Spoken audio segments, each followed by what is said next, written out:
Hello दोस्तों, तो मैं ऑब्जेक्ट टाइप प्रश्न लेकर आया हूँ। तो पहला प्रश्न है कि मैग्नीशियम धातु का वायु में जलना एक उदाहरण है। ठीक, यानी कि कहने का मतलब है कि मैग्नीशियम जो धातु है वो वायु से क्रिया करे तो ये किसका उदाहरण है। ऑप्शन में दिया है भौतिक परिवर्तन का, बी में दिया है रासायनिक परिवर्तन का, सी दिया है ऊष्मागतिकी का और डी दिया है कि इनमें से कोई नहीं। तो हम बताएंगे दोस्तों इसको। उत्तर है इसका बी, यानी कि मैग्नीशियम धातु का वायु में जलना रासायनिक परिवर्तन है। ठीक है, क्योंकि इस प्रक्रिया में मैग्नीशियम का रासायनिक संगठन एवं गुणधर्म परिवर्तन हो जाते हैं। यानी कि इसका कहने का मतलब ये है, यदि मैग्नीशियम धातु जो है वायु से क्रिया करेगी तो इसके गुणधर्म और संगठन यानी रूप परिवर्तन हो जाएगा। ठीक है, ये क्या है, रासायनिक परिवर्तन है। और रासायनिक परिवर्तन में हमेशा क्या है, इसके रंग रूप में क्या है, परिवर्तन हो जाता है। ठीक, ये भौतिक परिवर्तन में नहीं होता है। भौतिक परिवर्तन में होता है कि उसका आकार में परिवर्तन होता है, लेकिन रासायनिक परिवर्तन में होता है दोस्तों किसके रंग रूप, ठीक, गुणों में भी परिवर्तन हो जाता है। ठीक, तो मैं आगे बताऊंगा इसके। जैसे 2MgO, हाँ 2Mg मतलब Mg का है ये मैग्नीशियम का संकेत, प्लस ऑक्सीजन के साथ, ऑक्सीजन यानी वायु, ऑक्सीजन के साथ ये क्रिया करती है दोस्तों, क्या बनेगा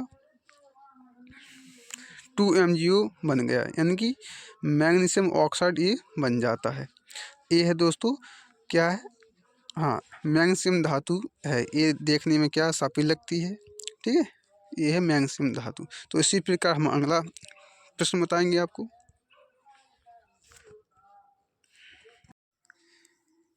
तो दूसरा प्रश्न है कि अमोनिया NH3 और हाइड्रोजन क्लोराइड HCl संपर्क में आने पर क्रिया करके बनाते हैं। यानी ये दोनों आपस में जब क्रिया करते हैं तो क्या बनाते हैं।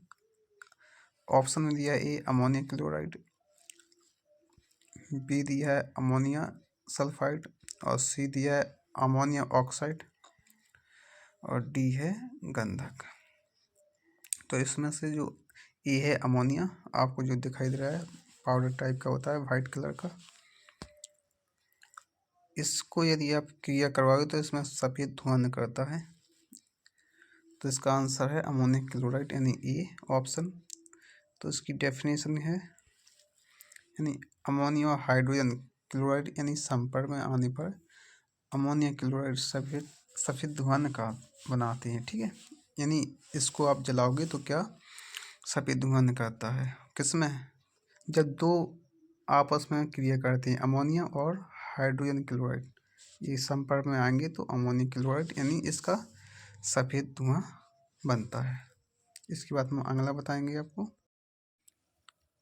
तो दोस्तों अगला प्रश्न ये है तीसरा, दिया है कि कोई विलयन लाल लिटमस को नीला कर देता है तो इसका pH मान क्या होगा। तो ऑप्शन आपके सामने है। पहला है A1, बी दिया है 4, सी दिया है 5 और डी दिया है 10। यानी कि इसका आंसर कौन सा रहेगा।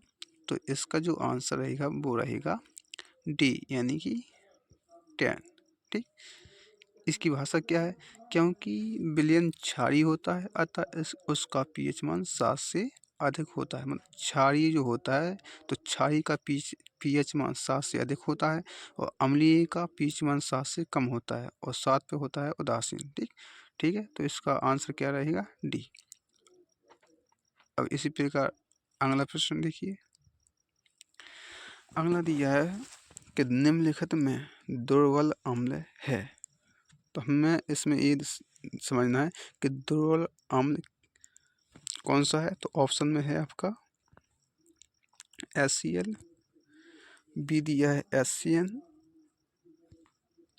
और सी दिया है HNO3 और डी दिया है हमारा H2SO4।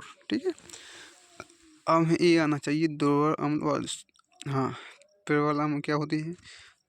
तो इसका आंसर क्या रहेगा, हमारा बी रहेगा। क्योंकि द्रवल उसे बोलते हैं जो जल में कैसे ना होती है, आयनित नहीं होता है। HCN जल में पूर्णतः आयनित नहीं होता है, अतः द्रवल अम्ल है। ठीक, आयनित का मतलब होता है जल में ये क्या है, घुलते नहीं है। ठीक है, तो इसका आंसर क्या रहेगा, बी। और इसी प्रकार हम अगला प्रश्न देखेंगे।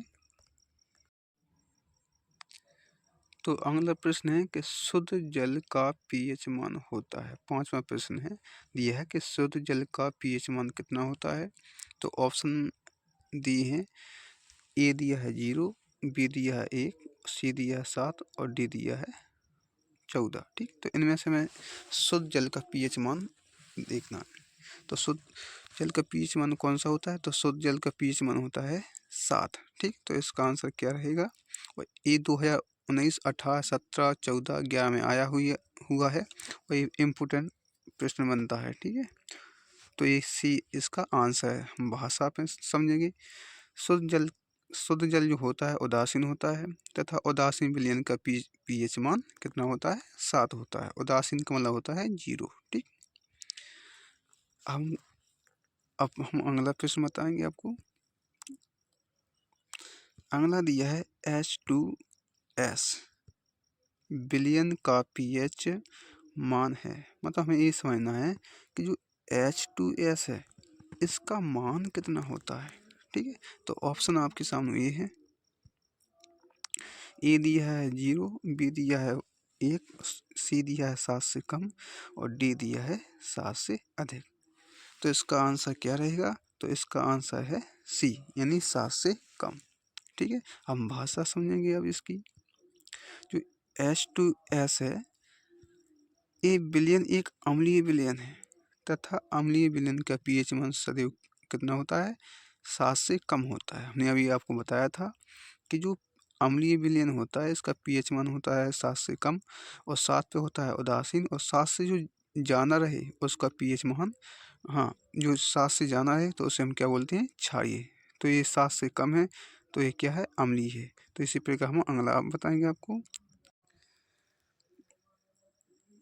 तो दोस्तों, वीडियो पसंद आई हो तो लाइक कमेंट जरूर करना, और ऐसे वीडियो के लिए सब्सक्राइब जरूर करें।